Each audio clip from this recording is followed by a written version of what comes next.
Immigration is one of the biggest issues facing voters in the US. Our US editor, Tony Diver, has recently been on a trip to Florida. They pay him for this, Kamal. And to Arizona to dig into the debate. Tony, let's start off with this visit you made to this Hispanic megachurch in Florida that holds services for thousands of people every week.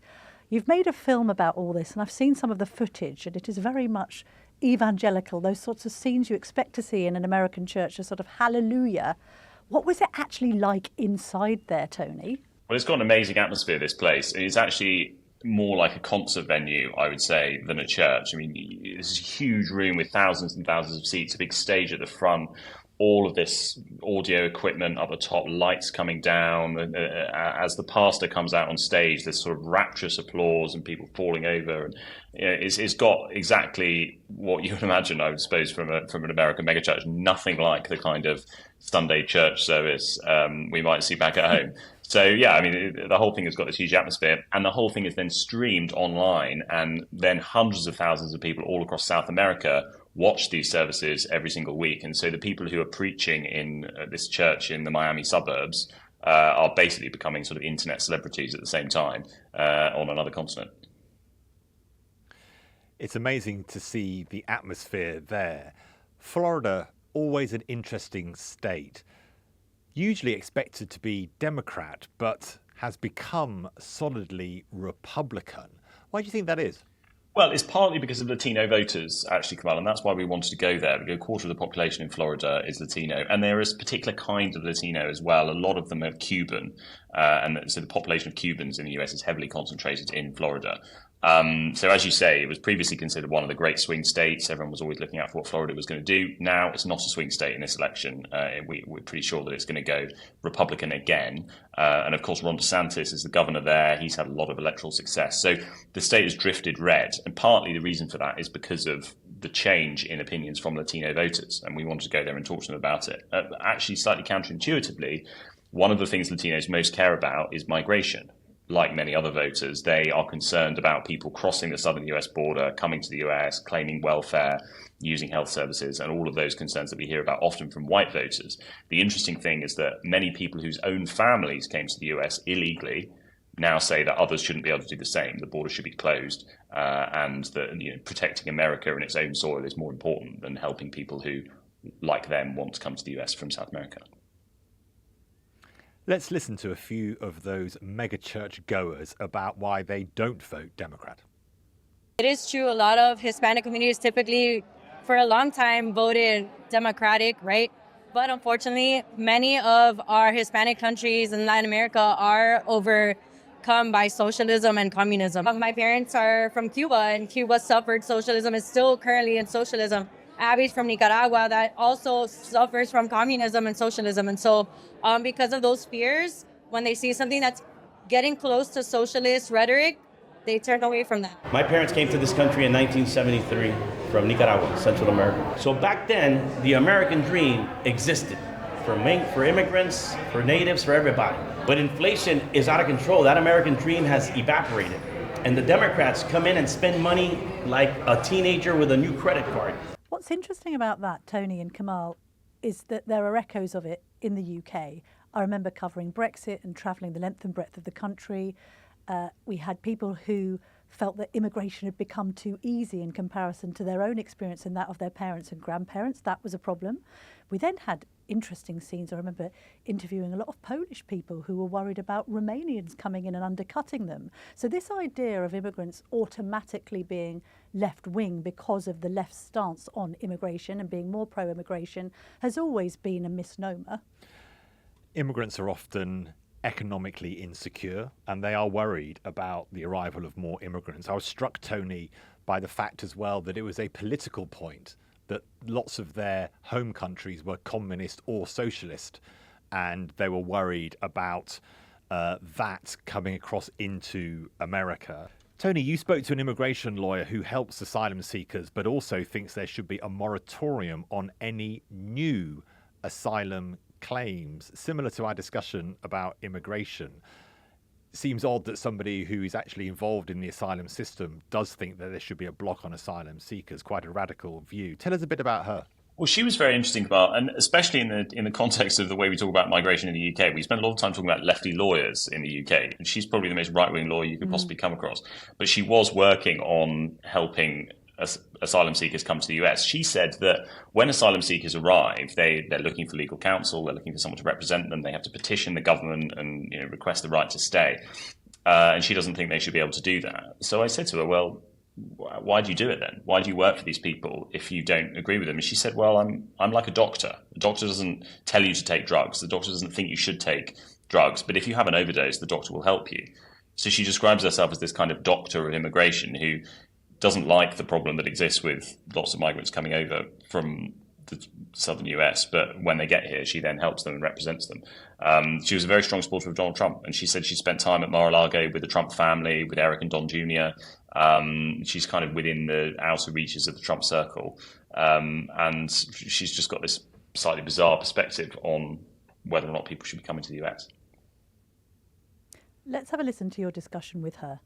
I have to protect the soil where I'm living. I cannot just destroy as if it was just a frat party and nobody cares about the house. This is not an Airbnb. This is a home. I think it's interesting that some people whose families came to the US illegally, who were undocumented migrants and have had children, some of those people are very critical of illegal migration and other people doing exactly what their families did. It does seem that there's a shift in the Latino population towards Trump, and that is perhaps counterintuitive. When Donald Trump speak to the average person, he has the pulse of the people. He has it. When he was speaking, saying all the things that he said about the immigration, about the people coming in, about the rapists, about the drug addicts, and then the drug dealers and all of that, I have to agree with him because those are my clients. Tony, let's be honest, we're all clear on Trump's views on immigration and immigrants, notwithstanding whether or not they eat pets in Springfield, Ohio.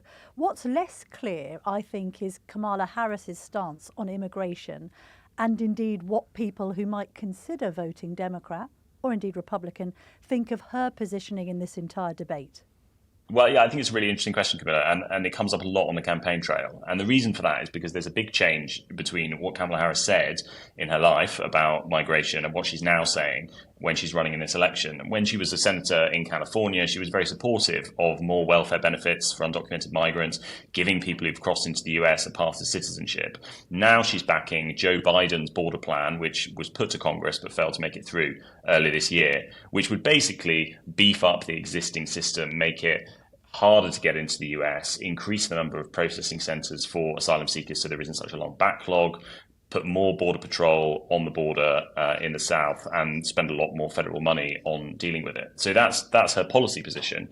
The question I think voters are asking themselves is more of a vibes-based question, right? We know that Trump doesn't like migrants. We know that he wants to deport them. We know that he thinks that the numbers are far too high. But what does she really think? Is she actually supportive of more asylum seekers coming to the US? Is she supportive of more economic migrants, who are often the more controversial group, coming to the US? I think she is striking a very difficult balance here because she's trying to appease people on the left who perhaps have a more supportive view of economic migrants, while at the same time talking tough on policy to try and appeal to the right. And Trump has successfully made this one of the biggest issues of the election. It constantly comes up as the second most important issue to voters after the economy. And she's pretty hamstrung on it, I would say. Let's hear what some people at a Trump rally in Arizona make of Harris's stance on immigration. She's done nothing. She's been the borders are. She's not. She hasn't been here. I mean, really, just spit that out your mouth and you don't do a thing. We're already hearing a lot of states where they want illegals, they want non-citizens to be able to vote. I mean, it does take a genius to figure out where they're going. She can yap all she wants, but she didn't actually do it. She's always been for open borders, and now just in the last 6 weeks or so, she's for closed borders. So you can't really believe what she says. A politician changing their tune. Now there's a surprise. I suppose at a Trump rally you're going to get those types of opinions, but I'm sure they run deep across America. Did you find anyone, Tony, who thought that the present way the immigration system is in America is actually working? I think there's pretty much consensus that the current system isn't working, Kamal. And I think the reason for that is that if you believe that the current way of processing migrants is a good system, you would think that you need to increase the number of people who are being processed. And actually, we spoke to a Democratic sheriff in a border town in Nogales on the border in Arizona. It's a town which is split in half by Trump's border wall, which was built during his first term. He's an elected sheriff. He runs the police. He deals with local crime. He says that there isn't a major issue with crime, but the government needs to introduce a new workers visa to allow people to come into the US and work freely and then travel back to Mexico or wherever they're from. It seems that the current system doesn't really please anyone. If you're supportive of more migrants coming over, then they get stuck in the system. And if you don't want migrants to come over, then the numbers are far too high. Tony, can I ask you about the wall? I mean, physically looking at the wall and being near the wall. When I watched your video, I thought the wall doesn't look very tall, but maybe that's just the optics of where it was filmed from. And second of all, is it comprehensive? I mean, is it a comprehensive walled border that cannot be breached? No, the short answer to that is no, it's not. It doesn't run the full length of the border. Trump didn't manage to build it all the way along as he promised to do. And actually, if you watch the video, you can see the drone shot which shows the border wall stretching out into the distance. If you drive another 5 miles down there, you'll find actually it's just then a ditch, the kind of ditch that you would have to kind of keep cattle from getting from one field to another. So people can actually pretty freely get across there. What we found actually is that there weren't that many people doing that. And some of the executive action that Joe Biden has taken, which stops asylum seekers from being processed once they get into the US, has managed to disincentivize people from crossing. But I think the fact remains, if you really wanted to get from Mexico into the US, it would take you perhaps a day to walk from the town of Mexico where you were over to a section that wasn't covered. But it wouldn't be that difficult, especially if you had a criminal gang that was assisting you in doing that, or you had someone to pick you up on the other side to drive you to one of the nearest towns. I think for Trump, the border wall is much more of a political statement about his intentions on migration than it is an effective policy solution. Has he continued saying that he's going to complete the wall, Trump? And for him, the line in this election is about the deportations. The two big policies that he's announced on migration during this campaign are to deport 1 million migrants as soon as he takes office, and to use the US military on the ground to round up people who shouldn't be in the US and to get rid of them, which is something that you and I discussed on a previous podcast. So I think for him, I mean, the wall wasn't a huge success before, but it does kind of represent everything we know about Trump and migration. So he mentions it now and then, but in terms of a forward-looking bit of policy, really the stuff that he's proposing in this election is far more interventionist than it was last time. Do either of those policies seem practical? Well, I think we've seen from our own experience in the UK how difficult it is to deport migrants that you want to try and get rid of. I think if there were to be flights taking off from the US deporting migrants back to wherever they were, we've spoken to lawyers and campaigners who say that this stuff would get wrapped up in legal tape very, very quickly. A lot of the stuff that Trump has promised to do in his first 100 days is highly contentious, legally speaking. And so I think if Trump does win, what we can expect to see is a huge amount of lawfare from lawyers who object to what's going on and this stuff getting kicked up to the Supreme Court. No difference there between the US and the UK then, Tony, really. Thank you very much indeed for taking us through your journeys across America, Tony, and we'll be catching up with you, of course, as this election draws nearer.